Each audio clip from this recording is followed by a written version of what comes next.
ವರ್ಷ ತೆಗೆದುಕೊಂಡಿದೆ. ಇದಕ್ಕೆ ಮುಖ್ಯ ಕಾರಣ ಏನಪ್ಪಾ ಅಂತಂದ್ರೆ ಲ್ಯಾಂಡ್ ಅಕ್ವಿಸಿಷನ್.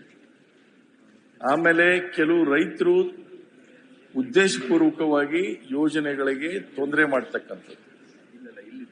ಇದನ್ನ ಯಾವ ರೀತಿಯಾಗಿ ಕೂಡಲೇ ಬಗೆಹರಿಸಿ ಇದನ್ನ ಏತ ನೀರಾವರಿ, ನಾಗರಬೆಟ್ಟ ಏತ ನೀರಾವರಿನ ನಾವು ಅರ್ಪಣೆ ಮಾಡಬೇಕಾಗಿದೆ.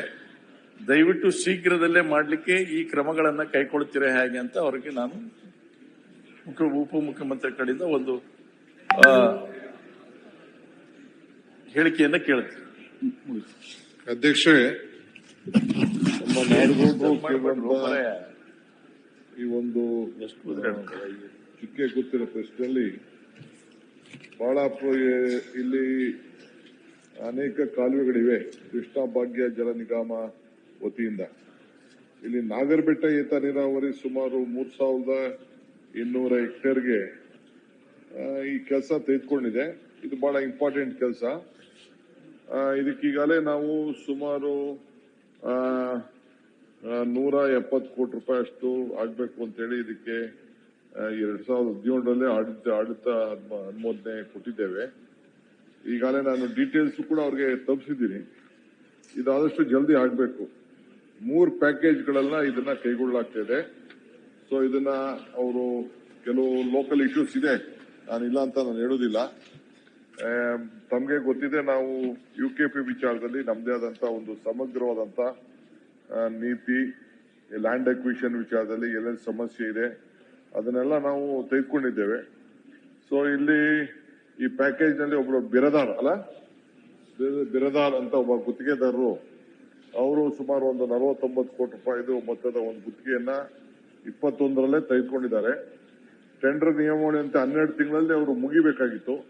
22ರೊಳಗೆ ಪೂರ್ಣಗೊಳಿಸ್ತೀನಿ ಅಂತ ಅಂದ್ಬಿಟ್ಟು ಈಗಾಗಲೇ ಭೂ ಸ್ವಾಧೀನ ವಿಳಂಬ ಆಗಿದ್ದರಿಂದ ಕಾಮಗಾರಿ ಭೂ ಸ್ವಾಧೀನ ಆಗಿಲ್ಲ. ನಾನು ಇದನ್ನ ಪ್ರತ್ಯೇಕವಾಗಿ ಅವರು ನನ್ನ ಗಮನ ಸೆಳೆದಿದ್ದಾರೆ.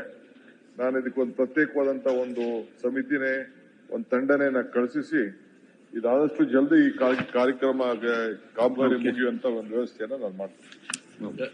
ಅಧ್ಯಕ್ಷರೇ, ಸ್ವಲ್ಪ ಗೊಂದಲ ಇದೆ ಇದರಲ್ಲಿ. ಏನ್ ಗೊಂದಲ ಇದೆ ಅಂದ್ರೆ, ಈ ಕೆಲವು ಲ್ಯಾಂಡ್ ಅಕ್ವಿಸಿಷನ್ ಕೇಸಸ್ ಇವತ್ತು ಕೋರ್ಟ್ ಇಂದ ಹೋಗಿ ಈಗ ಡಿಕ್ರಿ ಆದಂತ ಕೇಸ್ಗಳಿದ್ದಾವೆ. ಆಮೇಲೆ ಮೊನ್ನೆ ತಾವೊಂದು ನೀತಿಯನ್ನ ತಂದಿದ್ದೀರಿ.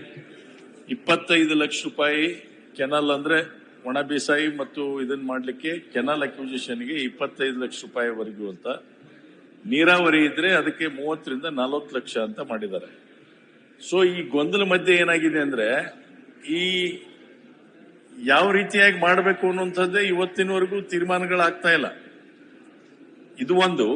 ಆಮೇಲೆ ಈ ಕೆಲವು ಗುತ್ತಿದಾರ ಏನ್ ಮಾಡ್ತಾರೆ ಅಂದ್ರೆ, ಇಂಟೆನ್ಷನಲಿ ಯಾರನ್ನಾದ್ರೂ ಒಬ್ಬನು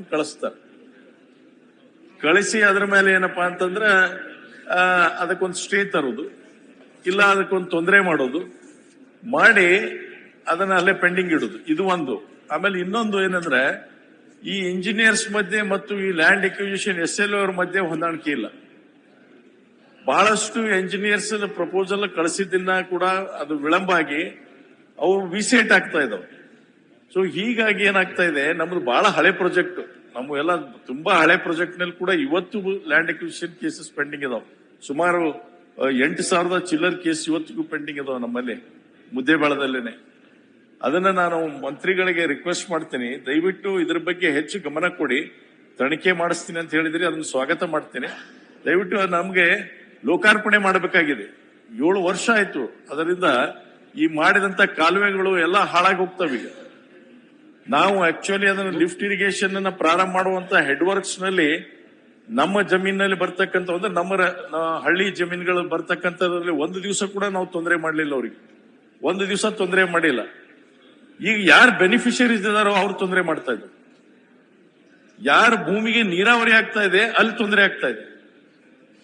ನಾವು ಏನು ಬೆನಿಫಿಟ್ ಸಿಗ್ತಾ ಇಲ್ಲಲ್ಲ, ನಾವು ತೊಂದರೆ ಮಾಡಿಲ್ಲ. ದುಡ್ಡು ಯಾವಾಗ ಬರ್ಲಿ ಅಂತ ನಾವು ಅವರಿಗೆ ಕೆಲಸ ಮಾಡ್ಲಿಕ್ಕೆ ಅನುಕೂಲ ಮಾಡಿಕೊಟ್ಟಿದ್ದೇವೆ. ಸೊ ಇಂಥವೆಲ್ಲ ಆಗ್ತಾ ಇದಾವೆ. ದಯವಿಟ್ಟು ಇದ್ರ ಬಗ್ಗೆ ಹೆಚ್ಚು ಗಮನ ತೆಗೆದುಕೊಳ್ಬೇಕು ಅನ್ನುವಂಥದ್ದನ್ನ ಮತ್ತೊಮ್ಮೆ ಒತ್ತಾಯ ಮಾಡ್ತೇನೆ. ಓಕೆ.